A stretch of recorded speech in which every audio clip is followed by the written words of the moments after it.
Hi viewers. இன்னைக்கு March 4 Siragadikka ஆசை serial என்னாச்சுன்னு சொல்லி பார்க்கலாக்கு முன்னாடி சேனல் சப்ஸ்கிரைப் பண்ணாதவங்க மறக்காம சப்ஸ்கிரைப் பண்ணுங்க.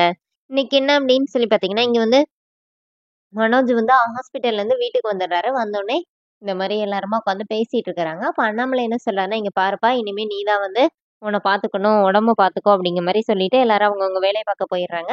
இங்க என்ன ஆகுதுன்னா, ஸ்ருதி வந்து அவங்க ரெஸ்டாரண்ட்ல ஆர்டர் எடுத்துட்டு இருக்கும்போது அவங்க அம்மா அங்க வந்து உட்காந்துருக்குறாங்க. இப்ப அவங்க அம்மா வந்தோடனே ஸ்ருதி பேசுறாங்க. நீ டப்பிங் வேலைக்கு போறதே எனக்கு பிடிக்கல, நீ இங்க வந்து இந்த வேலை பார்த்துட்டு இருக்கிறியா அப்படின்னு சொல்லிட்டு அவங்க அம்மா கத்துறாங்க. எங்க உன்னை கட்டிக்கிட்டவன் அப்படின்னு சொல்லிட்டு ரவி கிட்ட வந்து கேட்கும்போது, ரவி கிட்ட வந்து உங்க வீட்ல உள்ளவங்க வந்து இவ்வளவு வேலைக்கு அனுப்பிதான் அவங்களுக்கு அவங்க வந்து சம்பாதிக்கணுமா அப்படிங்கிற மாதிரி பேசிட்டு அவங்க அம்மா அங்க இருந்து கிளம்பிடுறாங்க.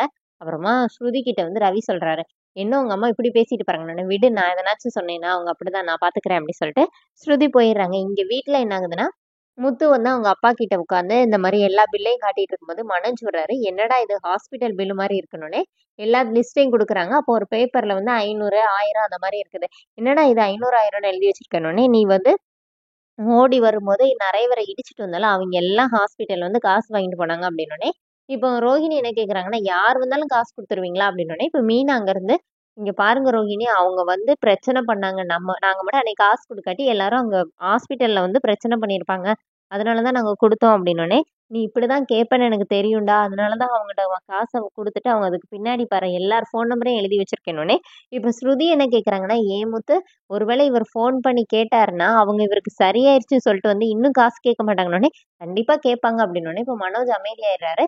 அப்போனே முத்து வந்து, நான் வந்து கஷ்டப்பட்டு தான் எல்லாத்தையும் கேட்டு காசு வாங்கினேன், அதனால காசை கேட்கிறாரு.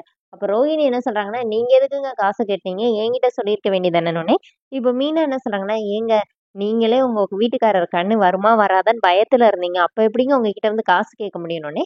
இப்ப ரவி என்ன சொல்றாருன்னா, அவனே பாவண்டா, யார்ட்டையும் கடன் வாங்கி தான் காசு கட்டியிருக்கிறான், உன்னால குடுக்க முடிஞ்சா குடு, இல்லாட்டி நான் குடுத்துக்கிறேன், நீ பரவ எனக்கு தானோன்னே. இப்ப ரோஹிணி என்ன சொல்றாங்கன்னா, இல்ல வேணாம், அவர் கொடுத்துட்டு அவர் பேசுறதே கேட்க வேண்டியதா இருக்குது, அப்புறமா நீங்க கொடுத்தீங்கன்னா நானும் திருப்பி உங்களுக்கு தான் கொடுக்கணும் அப்படிங்கிற மாதிரி சொன்னோன்னே, இப்போ அண்ணாமலை வந்து சீக்கிரமா காசு கொடுக்குற வழியை பாரு அப்படின்னு சொல்லிட்டு போயிடுறாரு.